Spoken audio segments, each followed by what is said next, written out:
Okay, welcome back. It's Duvid, another episode of Esoteric Duvidism. Today we'll be doing the fifth gate of duties of the heart, the gate of devotion to God alone. This one's a little shorter than the previous ones. Might take about an hour. Enjoying going through this, bringing back memories of the times I spent studying in Israel, and really purifying my heart. This gate is, I don't call it more fun, but starts getting more practical with in Hebrew they call it Eitzah's advice for just how to be a better person, how to improve in spirituality. And, this is like 1,000 years ago, could be in line with a lot of different things that are very popular now. Maybe even like President Trump and business advice, just simple how to be a better person, how to deal with the challenges of life. So let's jump right in. Chapter 5, Gate of Devotion to God Alone. Since the topics of our preceding discussion was placed on one's trust in God, I deem it proper to follow with a clarification of the ways in which it is incumbent to devote all actions of religious service to God alone. For this leads to purification of thought and heart from mixtures of other intents which diminish the quality of the actions, and saves one from all sorts of embellishments and flattery to try to win the approval of other people. As Liu said, I will show partiality to no one, nor will I flatter any man. It is now proper to clarify 6 matters on the subject of devotion of actions to God. 1. What is devotion of actions to God? 2. What leads to it? 3. On what actions is devotion a duty? 4. What things damage devotion? 5. Ways to distance from them until one can successfully devote all actions to God. 6. To guard, protect, and rule over one's thoughts. Chapter 1. What is devotion of actions to God? It is the intent in all revealed or hidden acts in the service of God to do them for his name, to attain his favor only, and not to do them to win the favor of people. Pretty straightforward. Chapter 2. How can one come to devote all of his actions to God alone? Through 10 matters. When they are established in a man's heart and he clarifies for himself that they are all the pillars of his service and the roots of his actions, he will be able to fully devote his actions to God, and he will not turn nor hope to anyone else, nor have any other intent in them other than to do his will. 1. To believe with a complete heart the unity of God, as I explained in the beginning of the book.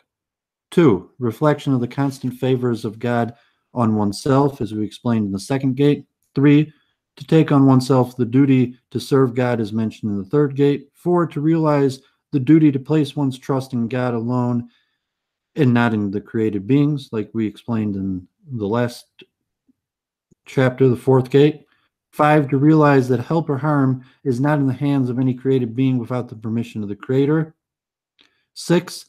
That it be equal to oneself whether people praise or scorn him. 7. To abandon trying to embellish oneself or others.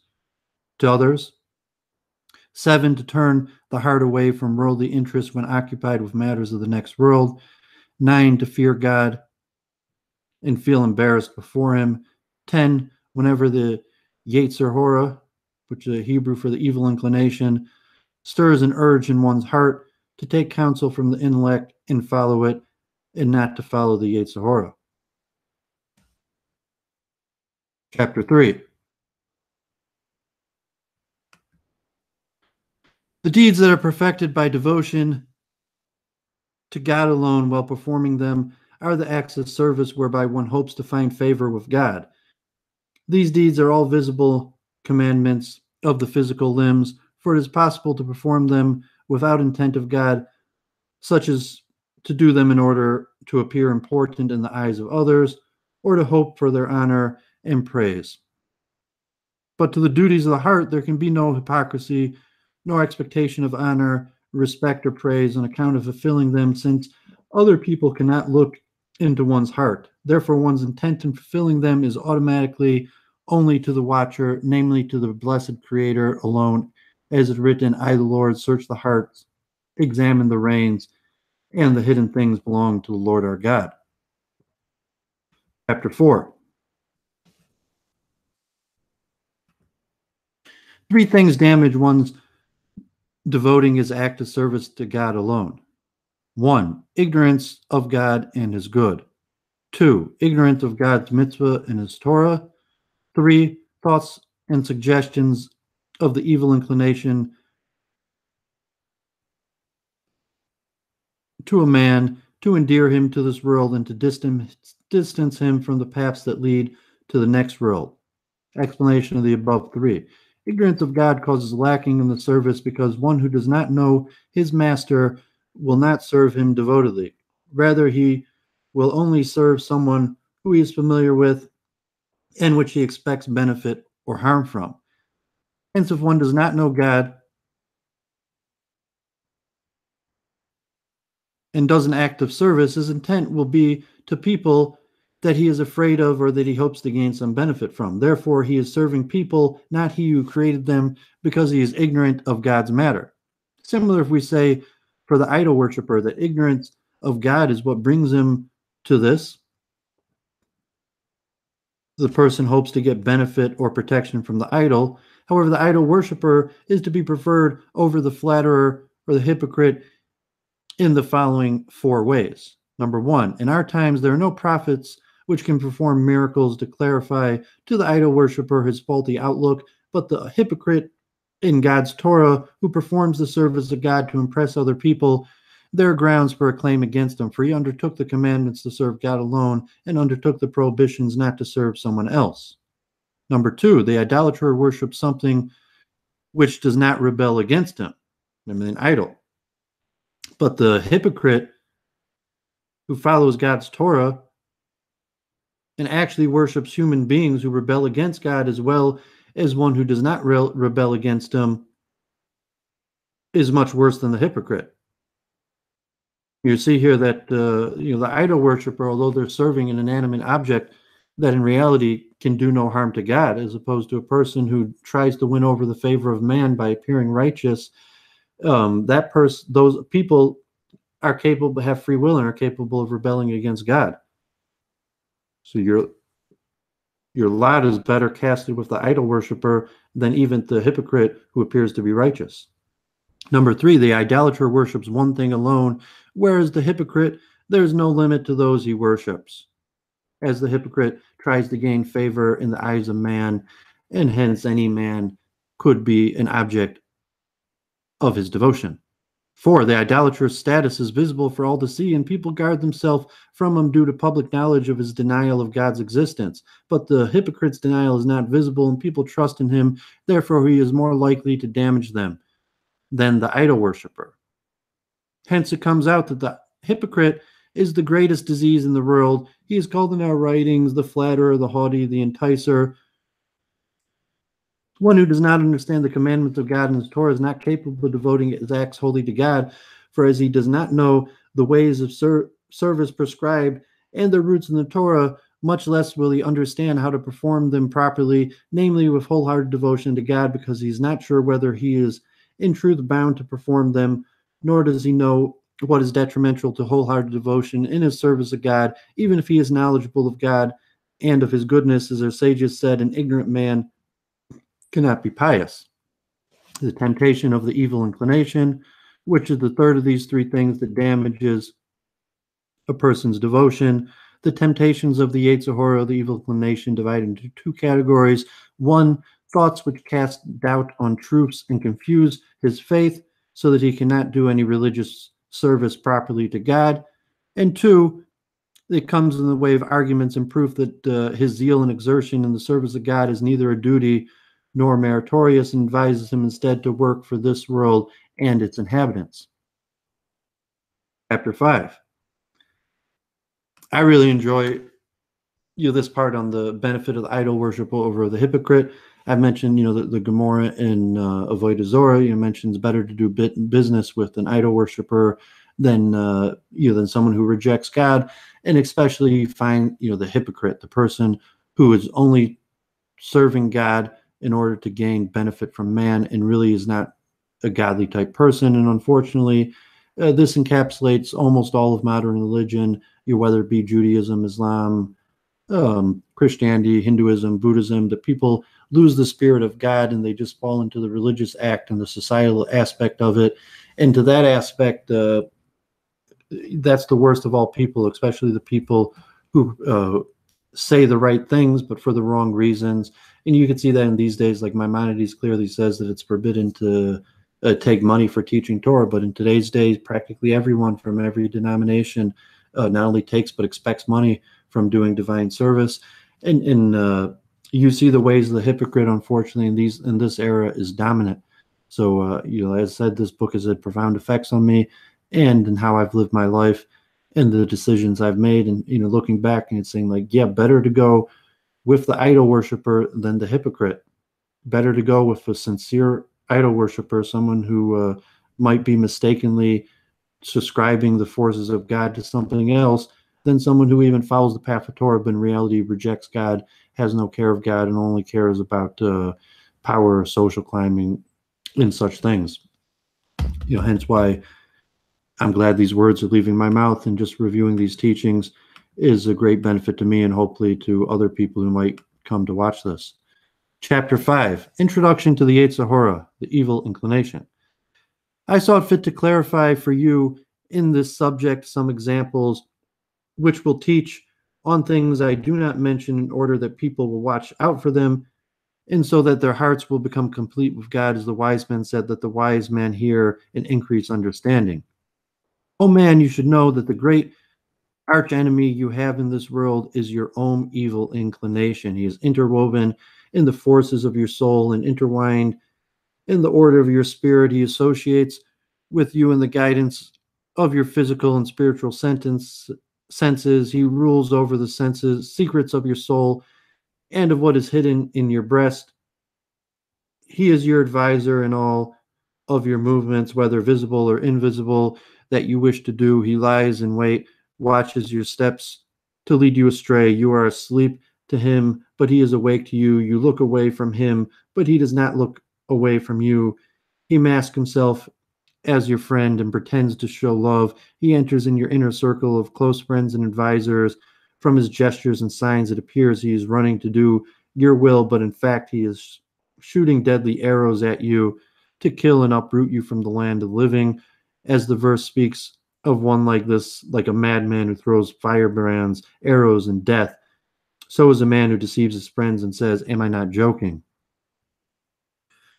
Among the strongest of the weapons which he will fire at you and wage war with you in your innermost being is to try to cast doubt on the things that you deem to be true, and to confuse you what is clear to you, and to confuse your mind with false thoughts and erroneous arguments, and to draw you away from what is for your benefit, and to cause you to doubt what is clear to you in your faith and religion. If you regard yourself from him and have ready the weapons of your intellect to wage war with him and deflect his arrows away from you, you will be saved and will escape from him with God's help. But if you leave your matters to him and you are drawn after his will, he will not let up on you until he destroys you from both worlds and uproots you from both lands, as written of one member of the legions, for many are the dead that she has felled, and numerous are her victims. Her house is the way of hell, going down to the chambers of death. Therefore, let no one distract you from his war, no battlefield from his battlefield, no sword of a distant enemy from the sword of the enemy, which is closest quarters and inseparable from you. Let not the effort to repel the enemy, who will not approach you without permission, who prevent you from repelling the enemy who approaches you without permission, since he exists within you. It is said of the pious man who met some men returning from the war against the enemies, and they brought spoils after a raging battle. He said to them, you return from the small war with spoils, now prepare for the big war. They asked, which big war? He answered, the war of the Yetzer Hara and its legions.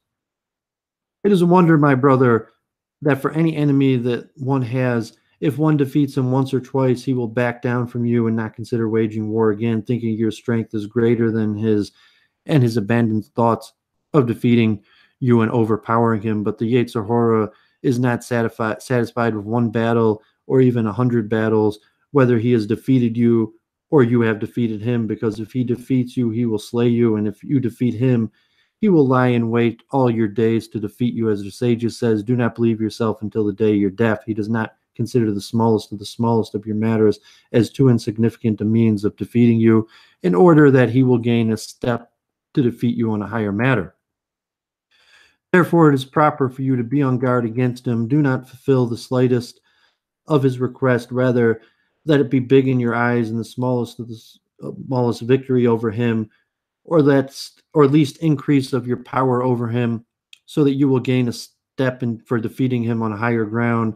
For his lust you will soon return, but he will not be capable of standing up to you when you stand firm against him. As written, he will desire in you, but you will rule over him. Therefore, do not panic at his word despite his mighty armies, and do not fear him on account of his many helpers, because his primary intent to make the false appear true, and his goal is to establish lies. How near is his downfall? How swift is his destruction if you realize his weakness? And as the wise man describes him, there was a small city with a few inhabitants, and a great king came and surrounded it. He built high towers, but a poor wise man from the city defeated him with his wisdom, but no one remembered the poor man. The analogy is as follows: the man in the small city, because man is called a miniature world, the man's limbs and organs and the traits of the lower soul are the few inhabitants, because they are small relative to the greatness of his heart's continuous desire for lust of this world and lack of ability to attain them. The Yetzer Hara is the great king due to his possessions of many tactics, soldiers, and legions. Then he surrounds it because he encompasses all matters of a man, whether private or public. Then he builds high towers, which refer to the many bad urges, bad thoughts, and disgraceful incidents, which he strives to slay a man with, as will be greater explained in length later in this chapter with God's help. And the poor wise man refers to the intellect. Poor, since men and helpers are few, as the verse continues, no man remembered this poor man, and as the wisdom of the poor man was despised. From this analogy, there is to stir a person to wage war against the base desires and to stand up to the Yetzer Hara with diligent exertion, because we have seen that the Yetzer is too weak to stand up against the understanding, and how quickly he falls before it. As written, the evil one bow before the good. I remember, I say with Rabbi Babayev, and the Talmud says the Yetzer Hara, the evil inclination, it never takes a vacation, it never sleeps. Every time you defeat it, it comes back stronger, and that's an aspect of life, and that's why it's so important to review these important topics, because it never sleeps, it never takes a vacation. Every time you defeat it, it comes back stronger, and that's the same. But God created a remedy. The remedy to the evil inclination is Torah. Okay, so now we're going to go over the 24 methods that the evil inclination uses to diminish our service to God alone. The enticements of the Yetzer. Number 1, no life after death. The first matter that the Yetzer will try to cast doubt in your mind and will try to convince you of is that the soul cannot exist without a body, and that the soul perishes along with the body and has no existence after the death of the body. He uses imaginative arguments which don't hold if a man contemplates them, and the purpose of this is to induce you to pursue the temporary pleasures and fleeting desires, and so that you adopt the outlook of the group of men which the verse describes: let us feast and drink, because tomorrow we will die. If you take counsel with your understanding on this, you will distance from the outlook with clear proofs, which the early ones already brought, such as in the Kuzari, and which are mentioned in the words of the prophet. Number 2, know God. When the Yetzer abandons hope of casting doubt in your mind on this, he will attempt to cast doubt on the existence of the Creator. He will tell you that the world is neither new nor created. It was never different from what it is now, nor it will ever be any different. There's no existence which is more fitting to be a creator than a created.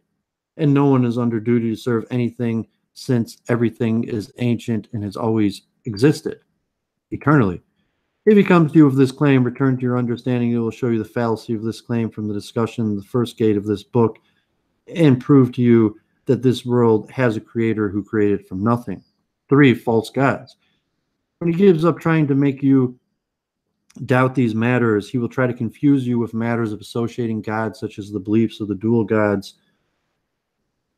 or of the 3 God belief of the Christians, or of the naturalists, or the beliefs of the foolish worshippers of stars according to their various views, when it will be clear to you that the Creator is one and eternal according to the introductions of the beginning of this book.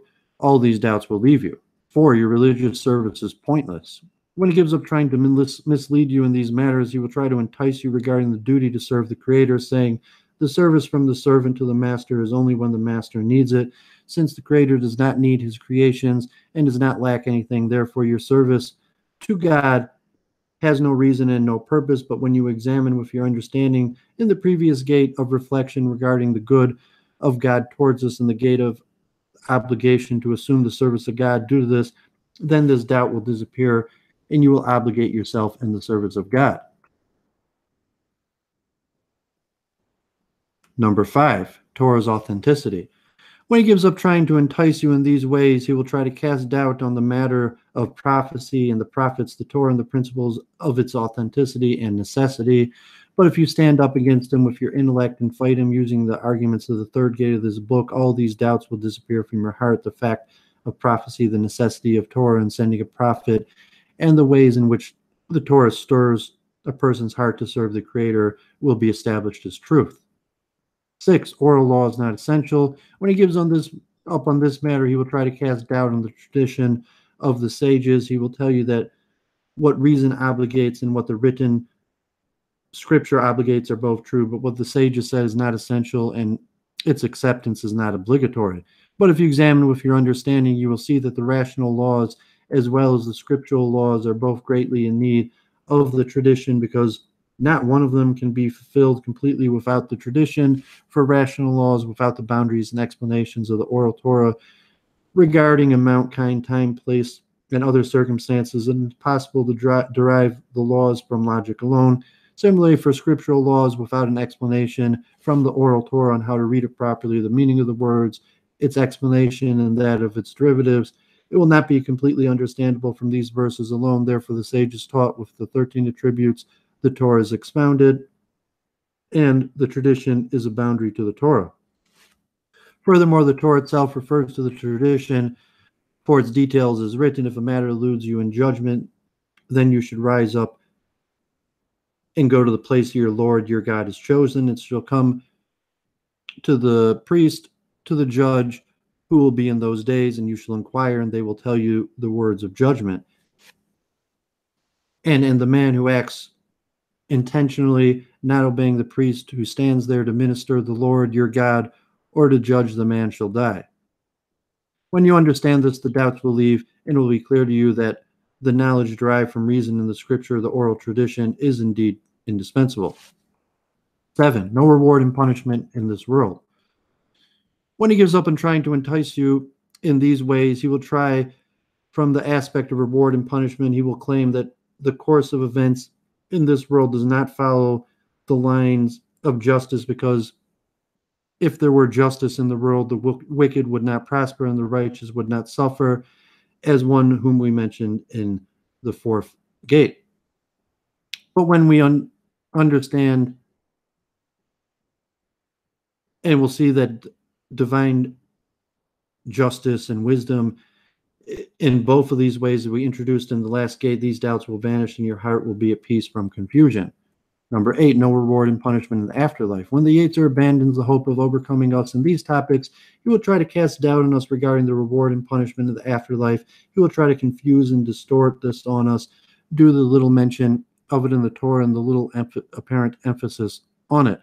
But if we examine what there is in the books and the other prophets on this matter, which is mentioned explicitly, for example, and the dust returns to the earth as it was, and the spirit returns to God who gave it, and I will give you a place among these who stand here, And how great is your goodness that you have laid away for those who fear you. And no eye has seen, O God, besides you, who prepares for those who wait for him.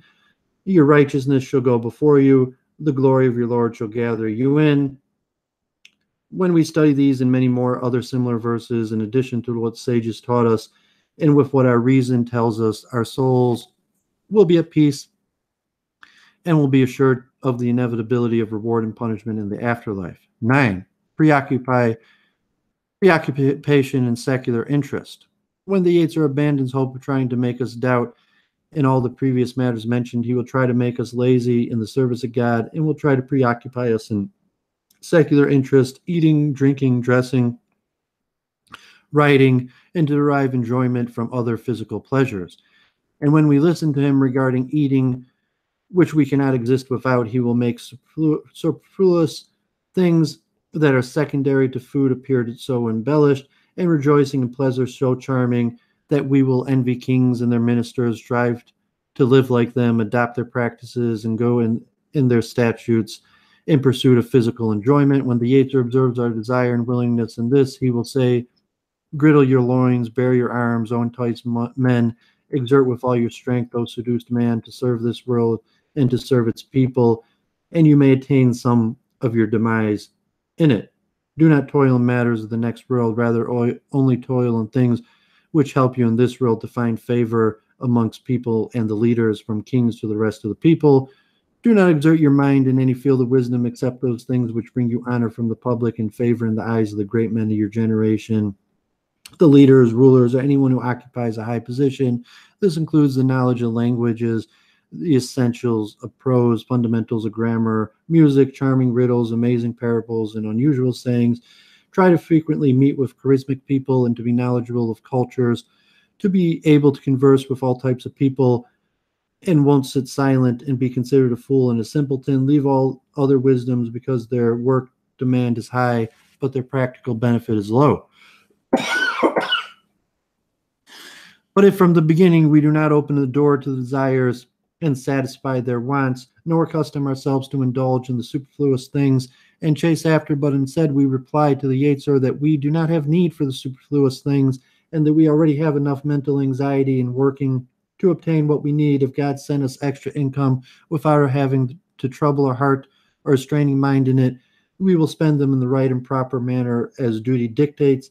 And if this does not happen, we will be satisfied with the basic necessities and won't require more than this. Then the power of the Yetzer will be broken and smitten. But if we listen to the Yetzer in these things, we will descend step by step until he has brought us to hopelessness, destruction in this world and the next. All these examples illustrate the first kind of enticements which the Yetzer uses to cast doubt on a man who is weak in wisdom and the knowledge of God and his Torah. Second kind of temptation of the Yetzer.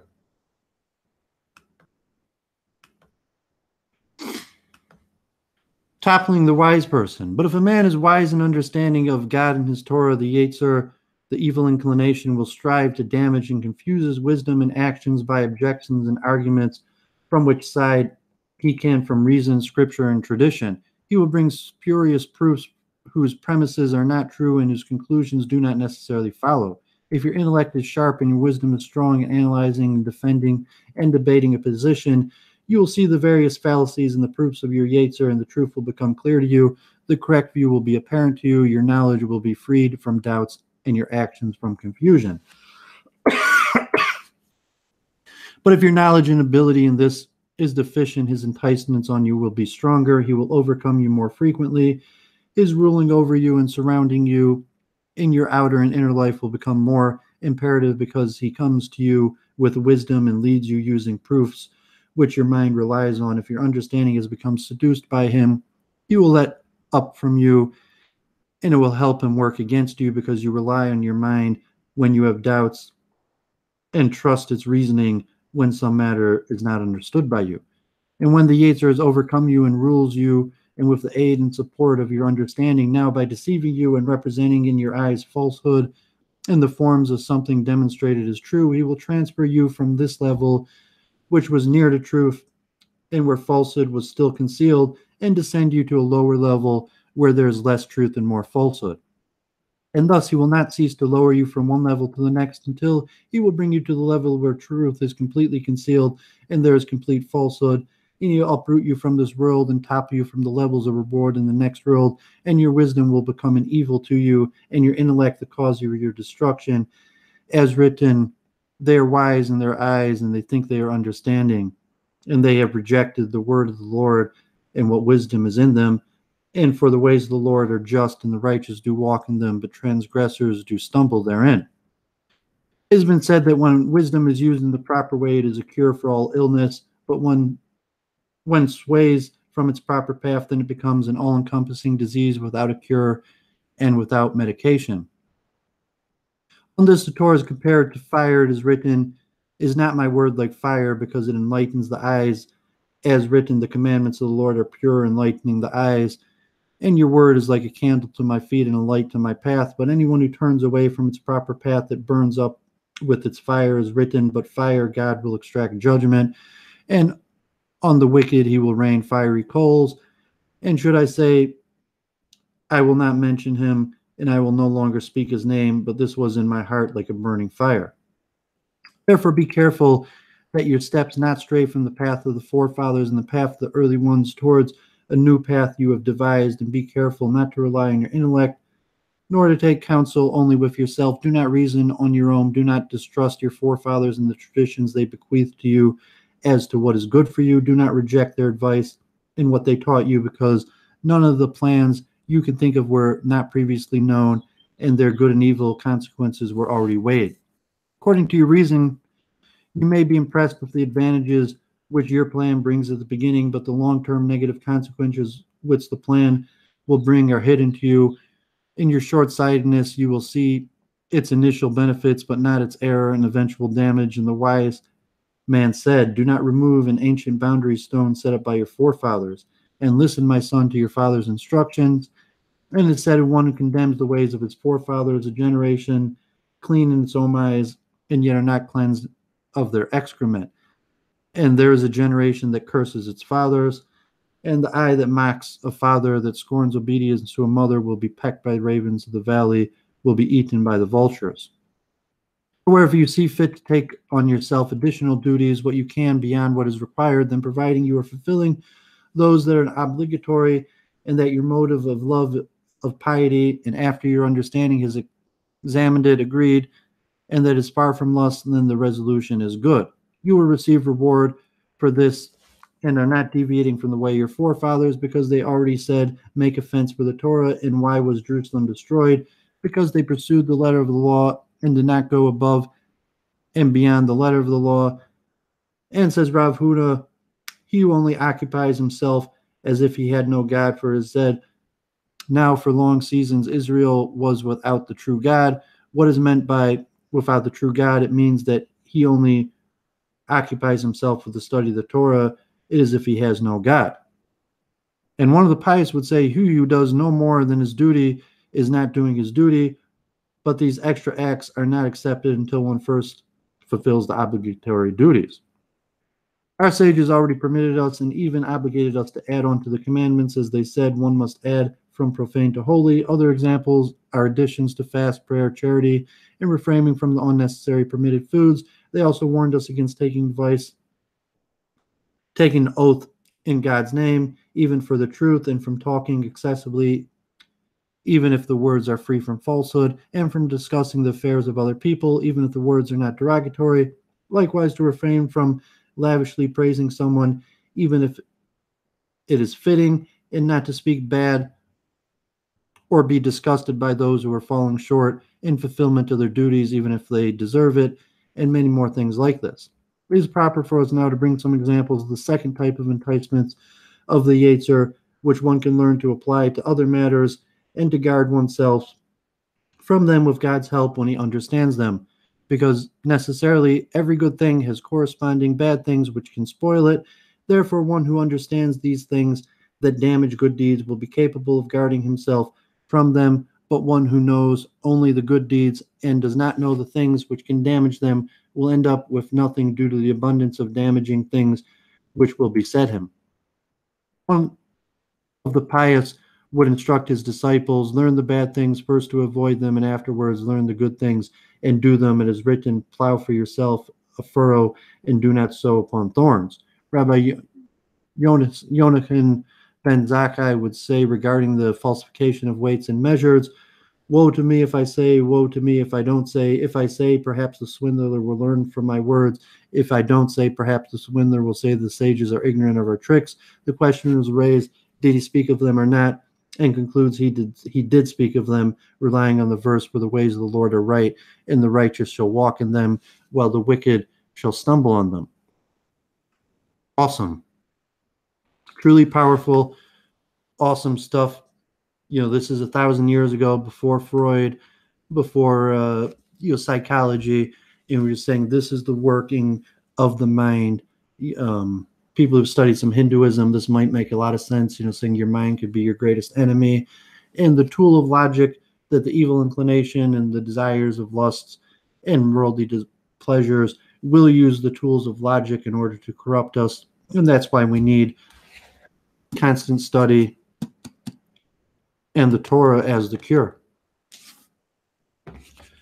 Examples of the second kind of temptation of the Yetzer. Number 11, strive to find favor with human beings. We have already mentioned in this gate regarding the ways in which the Yetzer tries to cast doubt in a man's mind. If he is not successful in raising such doubts, he will attempt the method of arguments and proofs in order to revoke the truths of his faith. When you stand up to his superficiality and the weakness of his proofs, and he is not capable of standing up to you, nor of annulling what you know to be clear and true of the matters previously mentioned in this gate, he will return to flatter you and mislead you in regard to yourself. He will say to you, how I rejoice for you on your good faith and devoted heart to God. You have already reached a degree of piety which others in your generation have not been able to reach. And you have already thanked God sufficiently for his goodness and kindness to you. Now it is proper for you also to work to pay off debts of gratitude to your fellow man, because you already know that there are means to your benefit and harm. And it is clear also that when they like you, you will be honorable in their eyes. But if they are angry with you, you will incur losses. Therefore, endeavor in things that will please them and that will find favor in their eyes. As the sages said, one who is pleasing to his fellow man is pleasing to God, but one who is not pleasing to his fellow man is not pleasing to God. Answer the Yetzer Hara. What will I benefit from finding favor with someone who is weak like me, who does not have the ability to help me or harm me?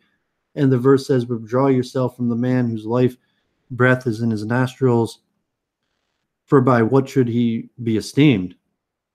And even if it were my duty, how could I possibly find favor with my contemporaries when I don't even have the ability to find favor with the members of my own household?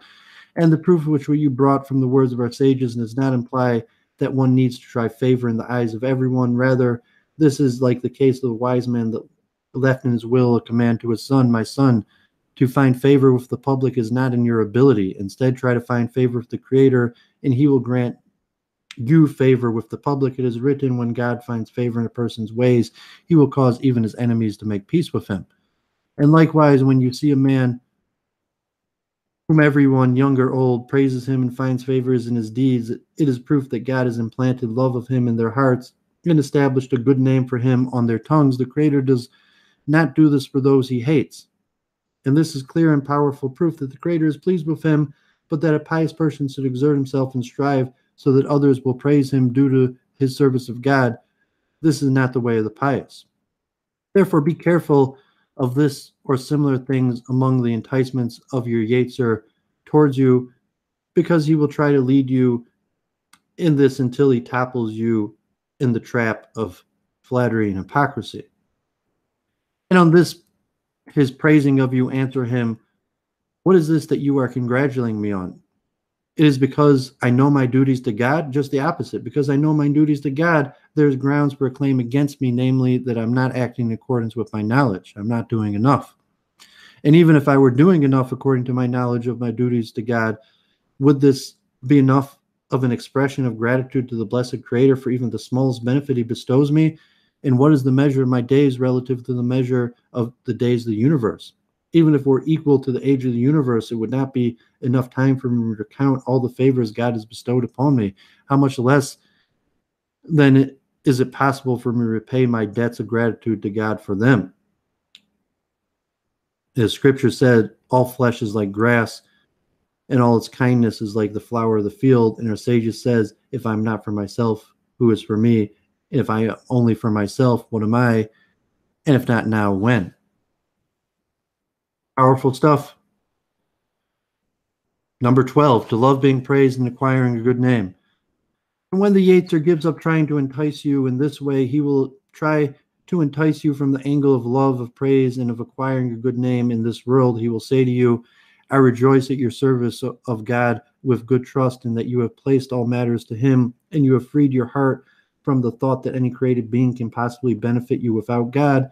Now that you are truly trusting in God wholeheartedly, it is not proper for you to conceal from people the high degree of piety you have attained. Rather, it is proper, now that you have ruled over your inclination and overcome your base desires, to show your piety to others and reveal your heart to him. In this way, you will be honored by them in this world, and you will have a good name and a good remembrance among them. As the verse says, I will give them in my house and in my walls a memorial and a name better than sons and daughters. It also says, I will make for you a great name like the names of the great ones of the land. Additionally, so that they will learn from your deeds and you will receive reward for them. Hence, don't hide your deeds from them, except these things that can not be shown to people. Therefore, you will receive honor and a good name in this world and a good reward in the next. Answer him, what will I benefit from praises of others and from a good name among them, when I know that I'm lacking in my obligations to the Creator? What benefit can I have from their honor and esteem when they're incapable of helping me or shielding me from harm? In this regard, aren't they like plants or animals? And maybe if I have these intents in my deeds, I will not find favor in their eyes. Rather, they will see me as a flatterer and a hypocrite, and I will become an object of disgust and contempt, and the result will be that I'll lose my good deeds, and that I did not have the intent to God, and will also fail in what I had hoped to attain from people in this world. It is said of one of the kings of Israel who was asked, how did you like the reading of the prayer leader? His voice was pleasing, and he was an expert in the chanting of the cantillation notes. The king answered, how could I like his reading? He was only doing it so that it would be pleasing to me and to find favor in my eyes. But if he had intent of pleasing the Creator alone, then it would have been pleasing to me. We can likewise say about all those leading the congregation in prayers, the chazanim who compose new poems, whose intent is to find favor in the eyes of men and not God, that their prayers are not acceptable to the Creator. Answer him further, maybe if I receive honor in this world for my deeds, nothing of my reward will be left in the next world, because I received it already in this world. It is said of one of the pious men who entered a market to buy something, he came to one of the shops to buy it, and the shopkeeper's neighbor told the shopkeeper, give it to him and do his will, since he is a pious scholar. The pious man answered, thank you, but I do not need special treatment. I came to buy with my money, not with my Torah knowledge. He refused to buy from that shop and instead went to another shop where he was not recognized, since it is forbidden to receive that benefit from Torah. Answer to the Yetzer, and that which you brought from the verse, I will make for you a great name, that this is like the other things people aspire to in this world, such as wealth, honor, which Greater bestows on his servants when his wisdom deems this proper, as written, and I have also given you that which you have not asked for, both riches and honor, and also long life its right to its left, wealth and honor. But the pious do not intend for any of these things in their service. Rather, their sole intent is that the Creator bestows good to who he wishes among his servants and others, believers and non-believers, and his wisdom dictates, as written, wealth and honor is yours. Answer further, and what is this world? Even if my name becomes known to the whole world, what is the measure of my days? And even if my name does go out to a part of the world, certainly my memory will reach even a smaller part, and even if that will fade away after a short time and be forgotten as if it had never existed. As Scripture said, the sons of men are but vanity, and men of distinction are falsehood. Were they to be put on a scale together, they would equal nothing. And if his breath leaves, he returns to dust, and there is no memory of the early ones. Therefore, for me to trouble myself for this world and put my thoughts in it is clearly pettiness and a disgraceful mistake on my part. It is told of one of the pious that he asked his friend, "Have you achieved equality?" He answered, "On what?" He replied, "Is it equal in your eyes whether you are honored or insulted?" He answered, "No." He said, "If so, you have not yet arrived. Keep trying. Maybe you will reach this level, because it is the highest of the levels of the pious and the most desirable of qualities."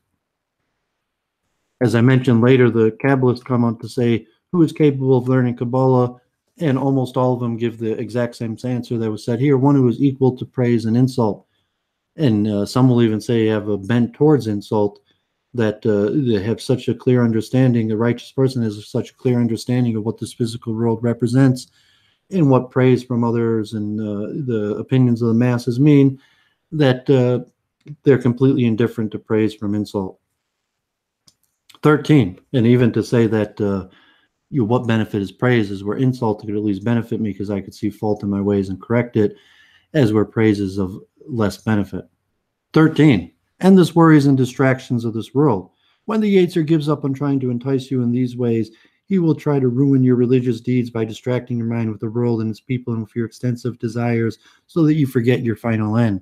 When he sees that you wish to turn your attention to matters of the next world, such as during prayer, whether obligatory or voluntary, or when you study the Torah or some other wisdom related to faith or ethics, he will confuse you and distract your thoughts with secular matters, such as thoughts of merchandise, buying and selling, profit and loss. He will say to you, you should be happy that now you have some free time and opportunity, which will not return due to your many business dealings. Now think about your business partner and make an accounting of what he owes you and what you owe him, and how much you have collected of your debts and how much is due to you. Consider which financial means of gaining a livelihood are suitable to you and which are not.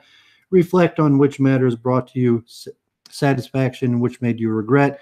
And if you have a court case against someone, review it in your mind, all the claims and all your claims, his claims against you, and all the ways you can outsmart him when the case is brought to court. So too, if you have money to invest, or sheep or cattle or land for sowing, or if you have a job to do for the nobleman or commoner, or do you need to make an accounting with either, or if you owe debts which you are unable to repay, or if you have friends which you must watch over and think about, he will bring one of these things to your mind when you turn to devote some time to matters of service of God. This is to distract you and ruin your deeds, because when you do them, you are ready in body but distracted in mind and spirit. If he does not distract you with one of these things mentioned previously, he will remind you of riddles or such subjects which require much thought. If a man is among those who play dice or chess or the like, he will bring him a picture as the game is arranged before him, and his needs to think about which move to make and which strategies to use to win the game. 14, distracting with good deeds. I 1,000 years ago, they're talking about chess. Chess. I'm a big chess player. I enjoy playing chess, and to some extent, that's why I say the most of my time wasting. Anything lower than chess, I try to avoid, because Bob Trevi said, even chess sharpens your mind.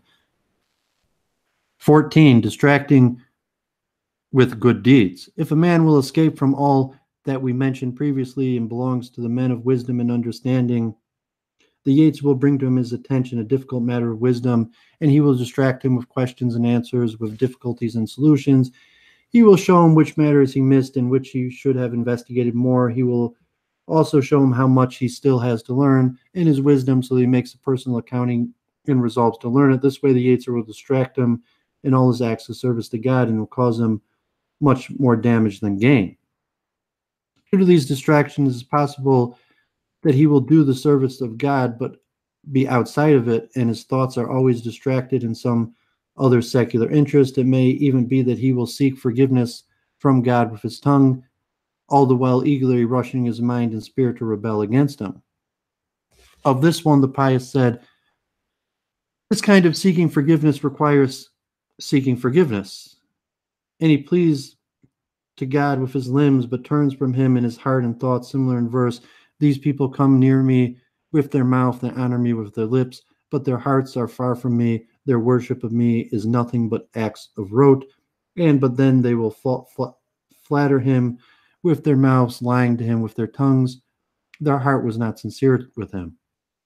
If you'll wake up and then make an accounting with your soul and say to yourself, how could I conduct myself towards the Creator in a way that would be improper for me to conduct myself with his creations when I need something from them, or likewise for them to act towards me when they need something from me? Because if I went to borrow something from someone and I asked him for the thing with my lips, but my heart was against him, if he noticed this, he would be disgusted and repulsed by me, all the more so that he would not grant me my request, and certainly even more so if he knew that I were planning in my thoughts not only things which would not find favor with him, but rather even things which would make him angry with me. Surely his hatred for me would be greater and his refusal more appropriate, and certainly I would act in the same way towards someone who asked me to borrow something, and if I knew his thoughts, just like the Creator knows what is in my heart. Therefore, how then, while standing before the Creator, could I not feel ashamed? How can I expect to please him with all my conduct when I would not want a weak created being like myself to conduct himself thus towards me, and which a fellow weak created and dependent creature like myself would likewise not be pleased to find in me, as it were written, when they had committed abomination? Were they ashamed when they had committed abomination? Nay, they were not ashamed at all, neither could they blush. Therefore they shall fall among them that fall. In the time of their punishment they shall be cast down, says the Lord. Then the Yetzer will be smitten. Number 15. Conceal your religious deeds completely. When the Yetzer gives up trying to entice you in this way, he will try to entice you from the angle of distancing from flattery and hypocrisy, and will say to you, you cannot possibly serve God with a perfect heart until you distance yourself completely from hypocrisy, whether it be a little or a lot. And to distance yourself from hypocrisy towards other people requires completely hiding all your deeds from them and showing them the opposite of what is in your heart. Therefore, when you pray, be brief, and let there be no appearance of desire or striving in them. When you learn wisdom, do it in seclusion so that no one but the Creator knows, that no good trait in you become apparent. Show others laziness and heaviness in their service so that your name will not go out and you will lose your reward. Do not instruct others to do good, nor rebuke them against evil. Do not show your wisdom, nor teach others, and let there be no sign of fear of heaven upon you, and no sign of being a servant of God, so that others will not honor you on this account, in order that your zeal in hiding your deeds to people is complete. Mix with and befriend all the different classes of people, adopt their customs, and walk in their ways regarding laughter and laxness and words of truth. Do not guard so much from lies and oath. Join them in their feast and drinking parties, and their riddles, and their excessive indulgence and abundant laughter. Speak of people and speak of their faults. To summarize, avoid all the things that would bring you a reputation for asceticism. If you listen to them slowly without noticing, you will wind up losing even your faith. But if you will answer him, you have already helped my enemies by waging war with me, by your cunning planning to destroy my strength and promote my downfall. How could I flee from small fire towards a big fire? I've tried to flee from love of recognition and honor in order not to embellish myself towards people, and you are instructing me to embellish myself to them by leaving the service of God. Rather, the religious deeds which are proper for me to conceal are those which can be done from beginning to end without knowledge of people, but to pray with the congregation, to instruct others to do good, to rebuke others from evil, to study wisdom, doing acts of kindness or the like. It is not right to neglect and abandon them due to concern of flattery or hypocrisy. It is my duty to do them with the intent of God. If people praise me or honor me for this, my reward will not be diminished in the least, because while doing them, this was not my goal. It was already said, when you do a good deed that others know about, and when you want to know if their motives are proper, test yourself in two ways. One, examine what reward you hoped to receive and from who you intended to receive it. If from God, this is good. If from anyone else, it is not good. Two, consider if you were alone, would you still do this deed in the way you did it? If the answer is yes, your deed is wholly devoted to God, continue doing more like these. But if you would be less than this, stop doing it until your heart has become more purely devoted to God. Then the Yetzer will be smitten. 16. Worshipping yourself. If the Yetzer will not find a way to entice you in these ways, he will try to outsmart you with a subtler approach, namely through the ways of reward and punishment in this world and the next.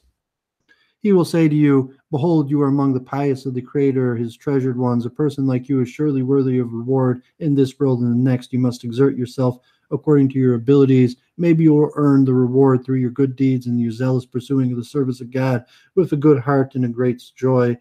Set the reward before your eyes and work your hardest to reach it, because this is the greatest success and joy. As King David said, a light is sown for the righteous and for the upright of heart and joy. If you listen to him and rely on his words, he will top you by making you worship hidden association, namely self-worship, and that you exert yourself in things that will bring you selfish pleasure and joy, and that will repel you from worries and despairs. If it were not for your hopes of these, you would deny the constant favors that God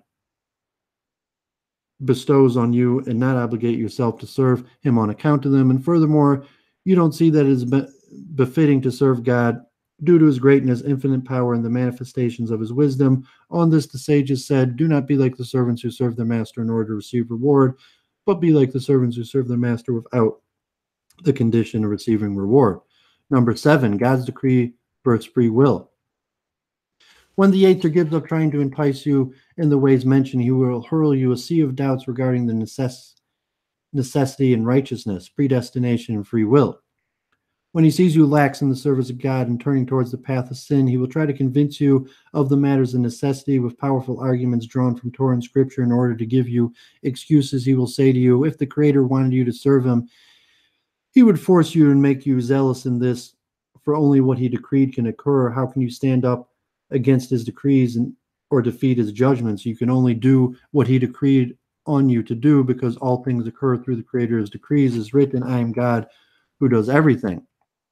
But if he sees you engaged in secular matters and occupations, he will tell you the opposite. Be careful of laziness and sluggishness. Do not rely on anyone but yourself, because good and evil are in your hands, and success and failure in accomplishment depends on you. Therefore, exert yourself with all your strength and work with all your ability, and you will succeed in obtaining your desires of this world. Guard from damaging things with all your strength, and you will be saved from them. The wise man said, thorns and snares are in the way of the crooked. Whoever guards his soul will keep far from them, and a man's folly perverts his way, and from your own hands this came. And so the Yetzer turns around the argument. Sometimes he comes with necessity and divine decree, and sometimes with justice and free will, according to what he deems fitting to him to entice you and weaken you. But if you wake up and put your heart with what the sages said, everything is the hands of heaven except for fear of God, you will exert yourself in religious matters in the way of someone who understands that according to his own actions in them will be reward and punishment. It is written, he repays a man for what he has done, he brings upon him according to his ways. And in secular matters, you will conduct yourself with the conviction that all your movements in the course of your matters are bound to the decree of the Creator, and you place your trust on God on all of them. As written, cast your cares on the Lord, and he will sustain you. Number 18, wait until tomorrow. When the Yetzer gives up trying to entice you in this way, he will come from a different angle. He will say to you, that which you desire to fill of the service of God and to do it wholeheartedly for him, you can do so after some time in the future. Even if you have one day of life remaining and you fulfill the service of God properly, then before your death you will have earned everlasting reward and be saved from punishment.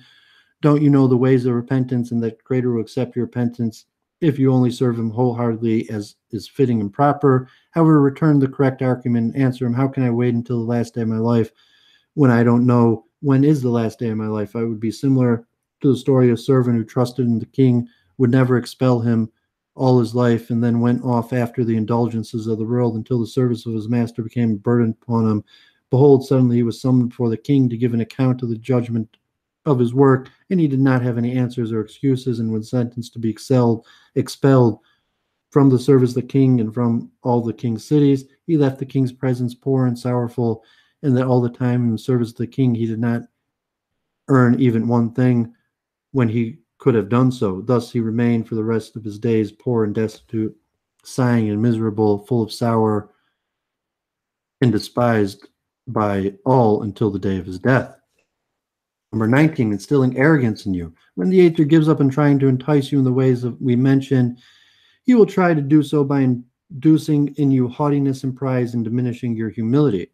He will say to you, you have reached the exalted levels which the pious and righteous reach through your faithful heart and perfect deeds in the service of God.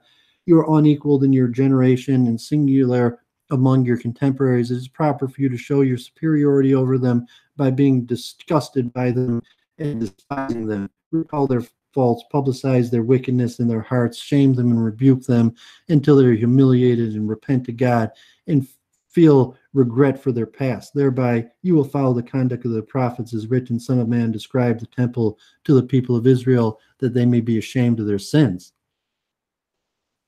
If you answer him, how can I be disgusted and shame someone whose matter towards God in his heart and mind I do not know? If externally appears reprehensible, perhaps his inner being is not like his outer appearance. If the prophets shamed and rebuked their generation, they did this with the permission of the Creator, who looked into their hearts and corrupt interior. But it is beyond my power and wisdom and understanding to know what is in their hearts and their mind. Perhaps their inner heart, which is disgusting in my eyes, is much better than their outer appearance, and I don't even know it. Perhaps their inner heart is better than mine in the eyes of the Creator.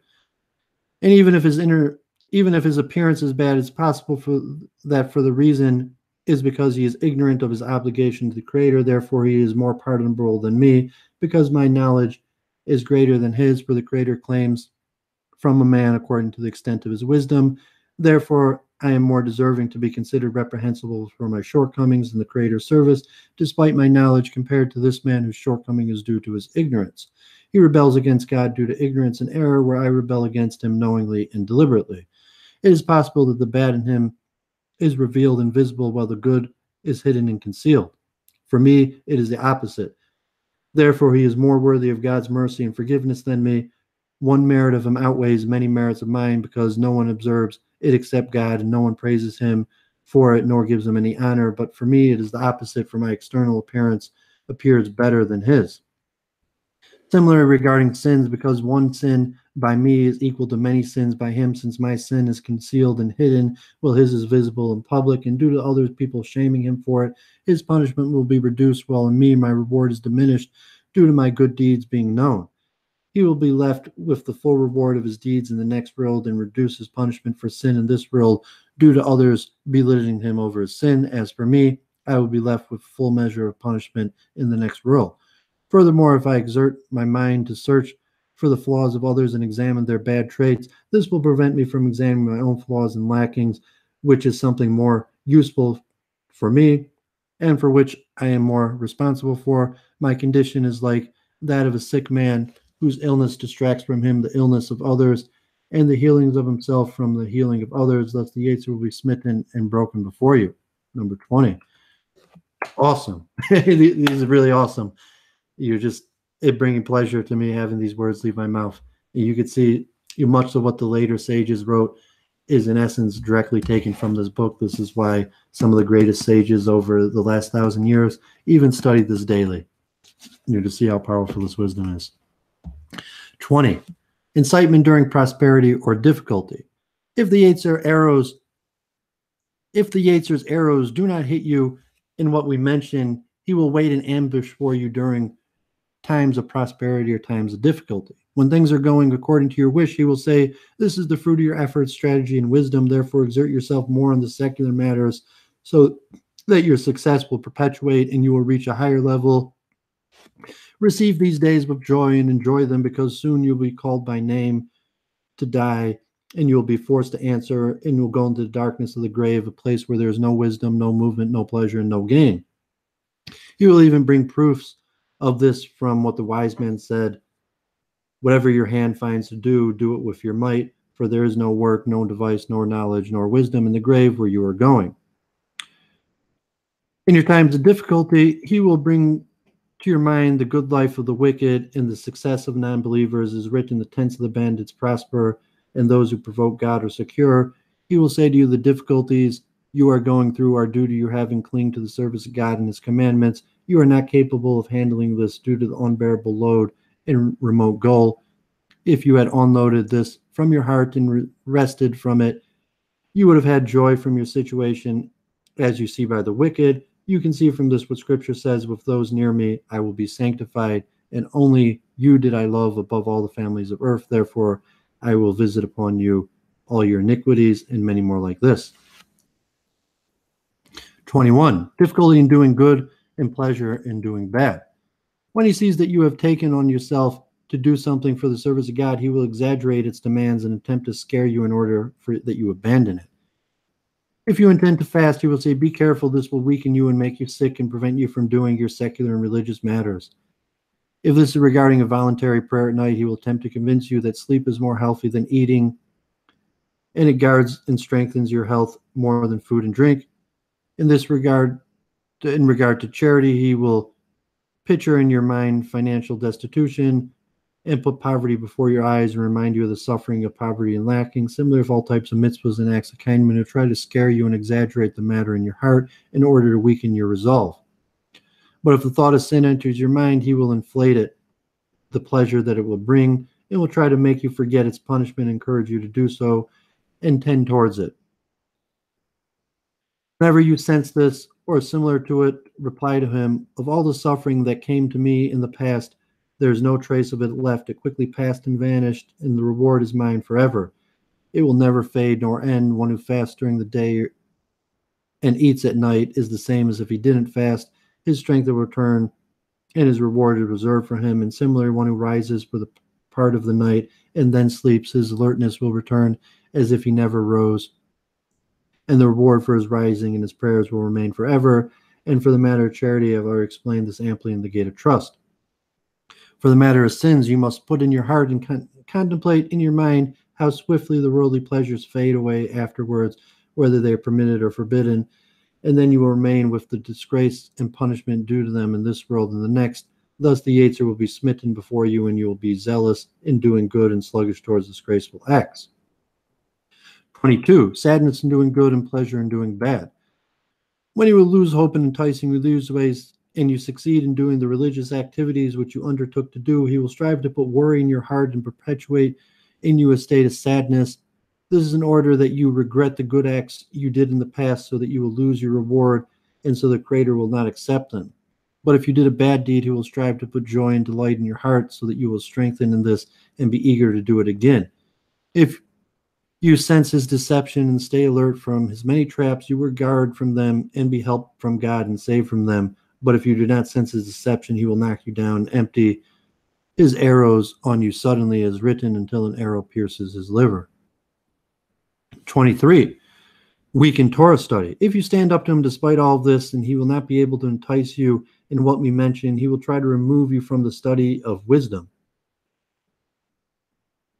If he sees in you a zeal to study wisdom, he will say to you, isn't it enough that you know the Torah as much as the great men of your generation? Don't you know that the Torah is endless and has no final objective? Put your aspiration in knowing the elementals of faith and the foundations of Torah, and then learn what will make you esteemed with people, such as music and poetry, the depths of grammar, proverbs, and famous saying. Leave over the study of Jewish law and the disputes of the sages in them. Do not enter into the study of the fundamentals of logical demonstration, comparisons, proof, examination, cause and effect, the connection between concealed wisdom and revealed wisdom, and other ways of reasoning beyond these subjects are deep and subtle.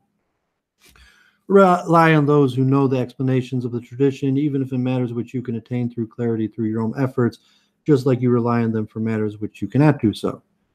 24. Jealousy and arrogance. If you don't listen to him and you exert yourself and strengthen yourself, he will shoot you with arrows of jealousy towards your friends. If they have acquired wisdom which you do not possess, you will begrudge them and look for faults in them. You will denigrate them and speak badly of them, as if they plundered your understanding and stole your wisdom. If your wisdom is greater than theirs, he will try to make you look down on them in account of your superior understanding and hate them due to their ignorance. And that you show this feeling to the common people, you will become haughty and praise yourself for your wisdom until you claim that you know more than you do. If your inflated spirit, you will think you know everything and don't need to learn more.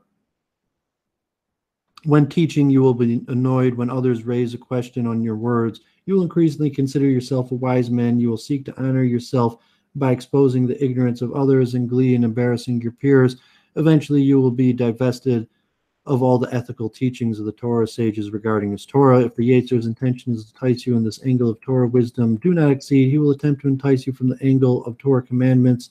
When you do a commandment of God, he will aggrandize and inflate it in your eyes and make you feel haughty over it, and make the people of your generation appear contemptible in your eyes, so that it will be easier to be disgusted with them and to humiliate and shame them. Well, really, it is possible that in the eyes of the God, they are better than you. If one of your peers is greater than you in some aspect of the service of God and his acts are greater than yours, and he tries harder than you to come close to God, the Yetzer will incite you against him and say, any zeal by your peers in the service of God highlights your own deficiencies, because if it were not for this man, you would be in the eyes of men and God, the most righteous of your generation, degenerate him, envy him, hate him, seek out his faults, wait for his transgressions, watch for his mistakes, and publicize them as much as you can, belittle him for them. If you can spread false rumors about him to lower his esteem in the eyes of the public, do it. Then answer him, how could I be repulsed by something who God loves and degenerate one who the Creator deems praiseworthy? Is it not enough that I'm lazy and not doing the service of God zealously as him, that I must also hate one who serves God? This is certainly no way to repay the Creator for what I owe him. Rather, it is my duty out of love of God to love those who love him, and out of honor of God to honor those who honor him. As written, and he honors those who honor God. And you already know what happened to Miriam, as written, Miriam and Aaron spoke against Moses, and what happened to Korah and his followers, and envying Moses and Aaron due to their closeness of God. Chapter 6. Finishing up here. Great stuff. Those 24 points, awesome, powerful. Saying 1,000 years ago, people who've studied the wisdom over the last millennia will see that almost all of it, comes from here. Was thought of before, and even with the spread out, the huge amounts of knowledge and technology, just hard-hitting truths that we should internalize. And as a thank God that I internalized and read this in my young adulthood, and just coming back to it now is really bringing me great pleasure. And I see also that there's really high levels here, and that I've only reached a few of these levels and hope to continue and progress more. Chapter 6. Regarding watchfulness and guarding one's thought, it is proper that you do not neglect watching over your thoughts, reflections, and musings of your heart, for most of the deterioration and rectification in deeds is due to nothing else but these, and varies according to their deterioration and rectification. As the verse says, guard your heart above all else, for it determines the course of your life. And for the imagination of man's heart is evil from his youth. And for I know in their imagination, for the Lord searches all hearts, and he understands all the imaginations of the thoughts of every creation. If you seek him, he will be found to you. If you forsake him, he will abandon you forever. Rather, this thing is very close to you in your mouth and in your heart, so that you may do it. And now, O Israel, what does the Lord your God demand of you? Only to fear the Lord your God, and to fear is in your heart reflections and thoughts. Therefore, my brothers, strive that all your actions be devoted only to the blessed Creator, so that your exertion will not be for nothing, and your efforts not for falsehood. Is written, why should you weigh out money for that which is not bread, and your toil without satiety? Do not neglect what I have aroused you, for I have collected for you in this gate all the roots of the things detrimental to the activities devoted to God, and from each root sprouts almost endless branches. Therefore, you must guard from them to your utmost of your ability. Maybe then your acts will be complete before God and devoted wholeheartedly to his name, and will then be pleasing, receive acceptance from the Creator. Conduct yourself in the service of God as you conduct yourself in your worldly affairs, where you choose the best option you can find, and which will be far from potential damages, clean from falsehoods, and clean of confusions. Since you do all this from this fleeting world, all the more so that you should do this many times over for matters of your final permanent existence, and for what will bring you closer to God. Strive with all your strength and all your deeds to be pure, even though they will be fewer, for it is better than that you exert yourself to do many acts which are not pure, because a small amount of pure is much, while a large amount of not pure is little and useless. All the more so that your work small and insignificant as it is, shall not be impure before God. Be careful that the matter of your deeds to God won't be like that of certain careless bird, which the verse speaks of, which lays an egg on the ground and sits on it to warm it, whereby other living creatures damage the egg and no chick hatches from it, as the verse said, for she leaves her egg on the ground and she warms herself on the earth. She forgets that a foot may crush them and that the beasts of the field may trample them. She is hardened against her young ones as though they were not hers, though her toils in vain, she has no fear. And the rest of the matter. The wise man already praised a creature who is the opposite trait. It is the industrious and hardworking for his interest in this world. He's commanded us to observe it and to learn from it. Every thought is of the weakest of the vermin, saying, go to the ant, lazy one, observe its ways and become wise. She prepares her bread in the summer, for she has no chief, overseer, or ruler. She gathers her food in the harvest. O lazy one, how long will you lie there when you will get up from your sleep? Behold, we have discussed a small part of a large matter. Let it not seem excessive in your eyes, and don't be discouraged by it, for according to the value and importance of a matter will be the corresponding potential detrimental things. The value and importance of the investigation of this book is not unknown by he who understands. May God in his mercy place our portion among those who are complete with him and who endeavor for the sake of his great name. Amen. Awesome. So this chapter was a little shorter than some of the others, and just very powerful. And as the author said, there's infinite ways. The Yates are our own internal enemy.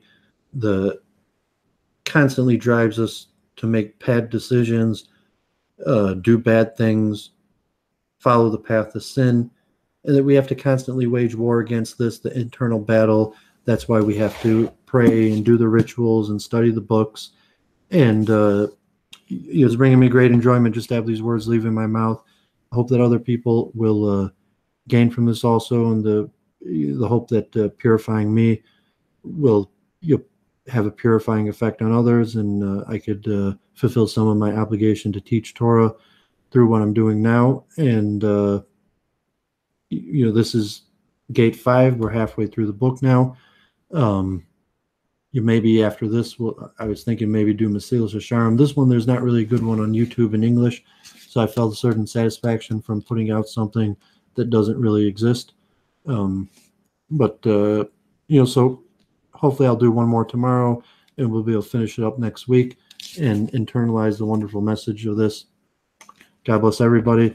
I hope this book has the same impact on them as it had on me, and we'll all be able to serve God with a pure heart and follow the duties of the heart. And thank you. Shalom.